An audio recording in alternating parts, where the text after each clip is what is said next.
కొత్త ఆట నేర్చిందా పాపలాంటి లేత పదం పాఠశాలగా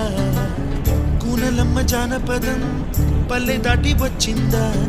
చవళిల జానతనం పాట చూపగా కుంచెలో తాగే చిత్రాలు ఎదురొచ్చేలా అంతటా